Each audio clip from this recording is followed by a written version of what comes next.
अभी हम एंटोनवेस्ट जो कंपनी है उसका हम टेक्निकल एनालिसिस करेंगे। अभी आप अपने स्क्रीन के ऊपर एंटोनवेस्ट का लॉन्ग टर्म का जो चार्ट, बेसिकली ये 1 जनवरी 2021 के आसपास उसने अपना आईपीओ ओपन किया था इस जगह पर, इसलिए उसमें इतना कुछ ज्यादा टेक्निकली देखने के लिए तो नहीं है लॉन्ग टर्म का चार्ट, अगर हम उसका लॉन्ग टर्म के हिसाब से कंसिडर करते हैं तो। लेकिन जितना भी हमारे पास चार्ट अवेलेबल है अभी इस टाइम पे, अगर हम उसको थोड़ा सा एनालाइज करने की कोशिश करते हैं, जैसे कि आप देख सकते हैं उसने अपना आईपीओ ओपन करने तो वक्त थी 488 रुपीज के आसपास उसने अपना टॉप बनाया था। और उसके बाद वो अपने आप जैसे देख सकते हैं बहुत ही निचले स्तर पे गया था, लगभग 250 रुपीज के आसपास। मतलब उसमें लगभग 50% की तो फॉल आ गया था। लेकिन अभी इम्पोर्टेंट फैक्टर क्या है, जैसे कि आप इस जगह पर देख सकते हैं, मैं अगर इस लेवल को मार्कअप करता हूँ इस जगह पर 377, ये इसका एक अच्छा खासा रेजिस्टेंट जोन बन जाता है, रेजिस्टेंट लेवल बन जाता है इसके लिए। अगर ये इसको ब्रेकआउट देता है तो ये इसका मतलब है भागेगा नहीं, एक यहाँ से फटेगा। ब्रेकडाउन देगा, ब्रेकआउट देगा तो यहाँ से फटेगा, मतलब यहाँ से इसके डबल होने के चांसेस मोर और लेस बहुत ही ज्यादा है। इसका फंडामेंटल भी अगर हम उसका देखेंगे तो ये बहुत ही शानदार फंडामेंटल है। थोड़ा किसी को भी अगर टेक्निकल एनालिसिस का थोड़ा भी नॉलेज है तो वो अगर देख सकते हैं, एक ब्रेकआउट देने के लिए बहुत ही सॉर्टेड कंपनी है।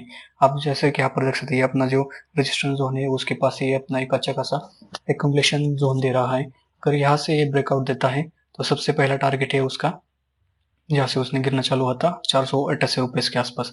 लेकिन अगर हम उसका थोड़ा सा देखेंगे निचले स्तरों से, अगर हम इसको मार्कआउट करते हैं तो एक अपना ट्रायंगल पैटर्न बने के जैसा चल रहा है, जहाँ पर एक का अपर लेवल मतलब 376 रुपीज का एक अपर लेवल, उस जगह पर वो कंटिन्यूअसली रेजिस्टेंट ले रहा है। इस जगह पर उसने ब्रेकआउट देने की कोशिश की थी लेकिन फिर भी वो नीचे आ गया था।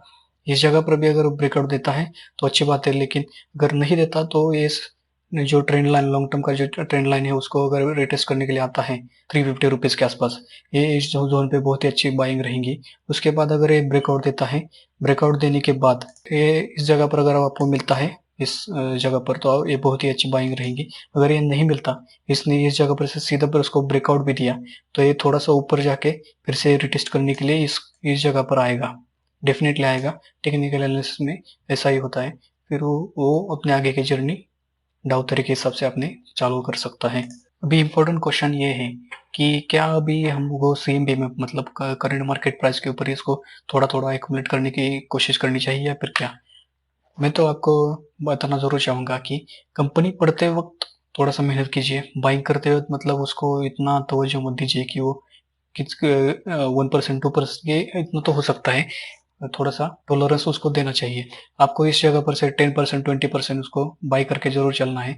अगर फुल अगर आपको एंट्री लेना है, जैसे कि मैंने आपको बताया था, ये इस जगह पर अगर आपको मिलता है 350 रुपये के आसपास, तो आपको उसमें अपनी 6 to 70% आपकी जो बाइंग है उसको कंप्लीट करना है।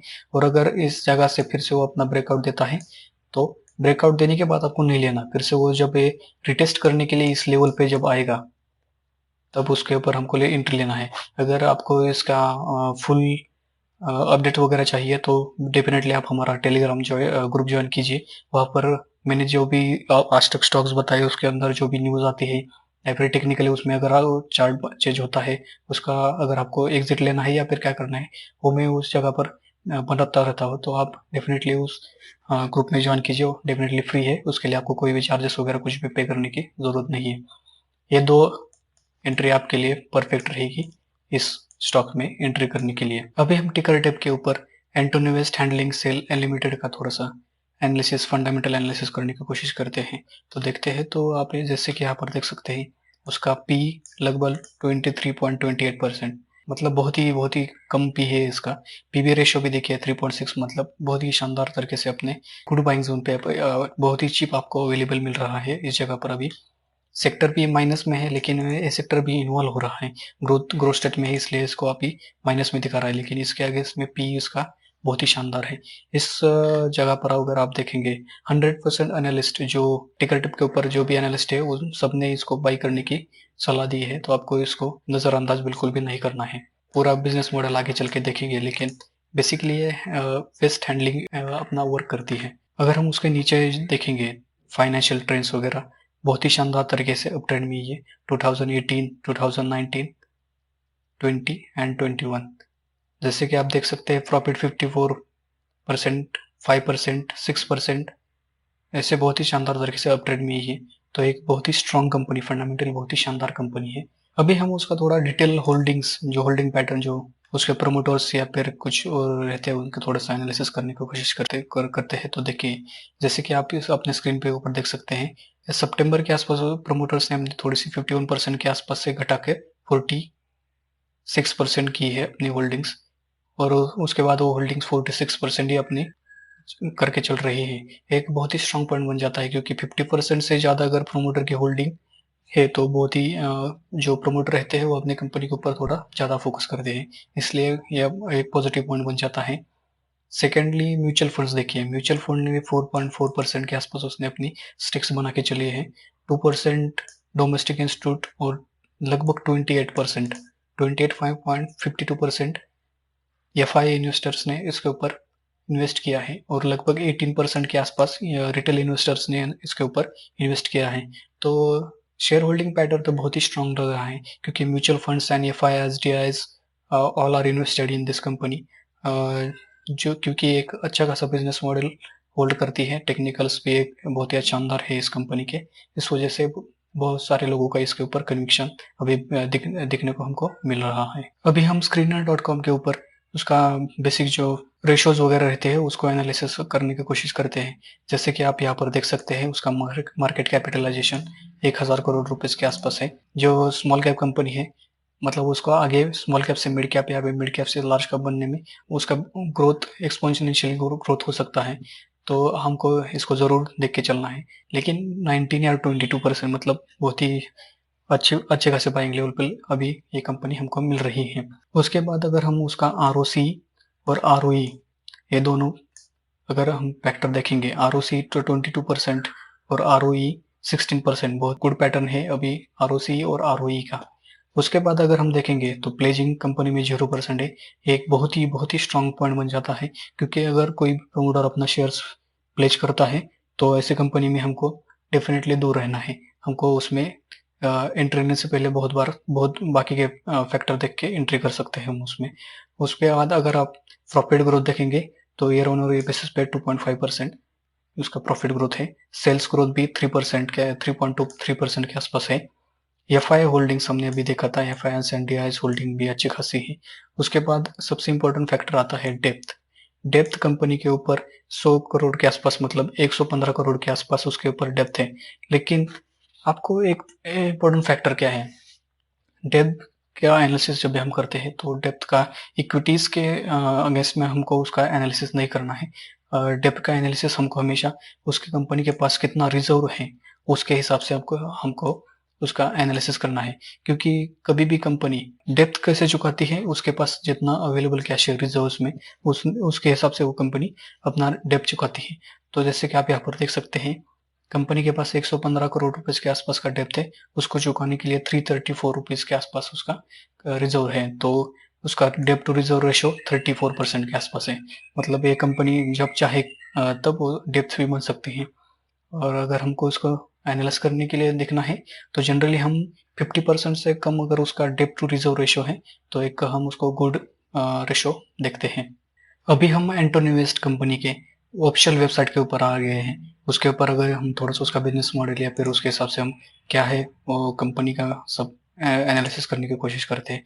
जैसे कि आप यहाँ पर देख सकते हैं, ऐसे जिनके इक्विपमेंट्स है जो वेस्ट जो रहता है उसको कलेक्ट करने के लिए उसको इस्तेमाल करती है। ये उसका मुंबई के लिए कुछ, मुंबई महानगर पालिका के लिए कुछ इक्विपमेंट है। और उसका अगर हम आगे देखेंगे तो ये ऐसे कुछ इक्विपमेंट्स रहते हैं। उसके बाद अगर हम उसका सर्विसेज में जाके प्रोजेक्ट्स अगर देखेंगे तो अभी फिलहाल उन सब के कहाँ कहाँ पर प्रोजेक्ट चल रहे हैं, मतलब बेसिकली ये म्यूनसिपल कॉरपोरेशन के साथ ही डील्स करती हैं। तो उनके साथ अभी कहाँ कहाँ पर इनके प्रोजेक्ट चल रहे हैं, पास्ट प्रोजेक्ट्स और अनुभवी प्रोजेक्ट चल रहे हैं, उन्होंने पूरा का पूरा दिया है। मतलब Thane, Mumbai, Mangalore, Navi Mumbai, Delhi and other industries, Uttar Pradesh UP के अंदर भी बहुत सारे उनके प्रोजेक्ट हैं। तो यहाँ पर आप उनके देख सकते हैं। अगर हम उनका इंफ्रास्ट्रक्चर में जाके थोड़ा गैलरी में देखेंगे तो ऐसे इनके पास इक्विपमेंट्स वगैरह जो है वो रहते हैं। ऐसे इक्विपमेंट्स मतलब वेस्ट कलेक्शन में और वेस्ट मैनेजमेंट में यूज होते हैं। अगर हम उसका और थोड़ा सा सर्विसेज में जाके सर्विस ऑफर्ड अगर उस पे ऊपर क्लिक करते हैं तो यहाँ पर अगर आप देख सकते हैं services offered as follows. Waste collection and transportation, जो हमने अभी इक्विपमेंट देखे हैं उनकी हेल्प से waste collection and waste transport करते हैं। उसके बाद mechanise and non mechanise swapping, मतलब जो आपने बहुत सारे इंग्लिश मूवीज में या फिर उसमें देखा होगा, जो एक आप बाहर के कंट्रीज में जो वेस्ट कलेक्शन जो करते हैं, मतलब जो अपना जो नया कैन है उसको मैकेनाइज या फिर नॉन मैकेनाइज तरीके से उसको स्वैप करते हैं। उसके बाद वेस्ट प्रोसेसिंग एंड ट्रीटमेंट, ये बहुत ही शानदार है इनका बिजनेस, क्योंकि फ्यूचर देखिए, फ्यूचर मतलब यही है सबसे मॉडर्न प्रॉब्लम हमारी सोसाइटी का भी, waste management and waste processing. मतलब जो अभी आपने देखा होगा बहुत सारे सिटीज में, मेट्रोपॉलिटन सिटीज में आपको ओला कचरा, मतलब जो ग्रीन वेस्ट एंड जो पेपर वेस्ट, मतलब जो अदर प्लास्टिक से वेस्ट वगैरह उसको अलग करने के लिए बोलते हैं। तो मेनली बिकॉज ये इसी इसी सर्विस की वजह से बोलते हैं। उसके बाद वेस्ट टू एनर्जी, मतलब जो ग्रीन ग्रीन जो वेस्ट रहता है हमारा, जो कुकिंग या फिर जो सब्जी वगैरह रहता है, उससे उसका इस्तेमाल करके ये बेसिकली एनर्जी में उसका कन्वर्जन करते हैं। इसलिए भी ये बहुत ही बेनिफिशियली है हमारे, not only for environment but for the Antony waste like this companies also. So definitely इनका बिजनेस मॉडल बहुत ही शानदार है, फ्यूचरिस्टिक बिजनेस है इनका, और हमको डेफिनेटली इसके ऊपर इन्वेस्ट करके चलना चाहिए। अभी हमने उसके चार्ट एनालिसिस या फिर फंडामेंटल भी देखे हैं, तो अभी हम उसका टारगेट क्या मिल सकता है हमें लॉन्ग टर्म में, उसका थोड़ा सा हम एनालिसिस करने की कोशिश करते हैं। तो आपको जैसे पता है 490 रुपीज के यहाँ से उसने अपना हाई बनाया था, उसके बाद वो नीचे गिर गया था। ये अगर हम उसका फर्स्ट टारगेट इस जगह पर से कैलकुलेट करते हैं तो उसका जहाँ इसी जगह पर 490 रुपीज के आसपास जहाँ से उसने गिरना चालू हुआ था, वही आपको सबसे पहला टारगेट मिलेगा। अगर हम उसका परसेंटेज के हिसाब से अगर कैलकुलेट करते हैं तो आपको 30% तो इसी जगह पर मिल जाएगा। और उसका जैसे आपको पता है, हम फिबोनाची लेवल से अगर उसका टर्म का टारगेट जानने की कोशिश करते हैं तो ये आपका पहला टारगेट 490 रुपीज के आसपास, सेकंड टारगेट आपको फिबोनाची 1.618 लेवल के आसपास 644, मतलब 650 रुपये के आसपास आपको सेकंड टारगेट उसको देखने को मिलेगा। उसके ऊपर भी अगर ये स्टॉक चलता रहता है डाउतरी के हिसाब से तो आपको 900 रुपये के आसपास उसका थर्ड टारगेट, और फाइनल टारगेट 1150 रुपये के आसपास, उसके ऊपर भी जा सकता है। हमको फाइनल टारगेट ये, मतलब इस जगह पर हमको उसको सेल आउट नहीं करना है, डेफिनेटली नहीं करना है उसको। आपको टाउ थ्री या फिर चार्ट एनालिसिस करके उसको आगे का अपना स्टॉप लॉस टेल करके चलना है। 1300 रुपये के आसपास उसका आपको फिबोनाची लेवल के हिसाब से टारगेट मिल सकता है, लेकिन डेफिनेटली आपको इसको सेल आउट उस जगह पर भी नहीं करना है, क्योंकि उसका बिजनेस मॉडल इतना जबरदस्त, इतना शानदार है कि आपको ये टारगेट डेफिनेटली मिल जाएंगे। ये उसके ऊपर भी आपको मिल सकता है। लॉन्ग टर्म की स्टोरी है, ये शॉर्ट टर्म के लिए बिल्कुल स्टॉक नहीं है।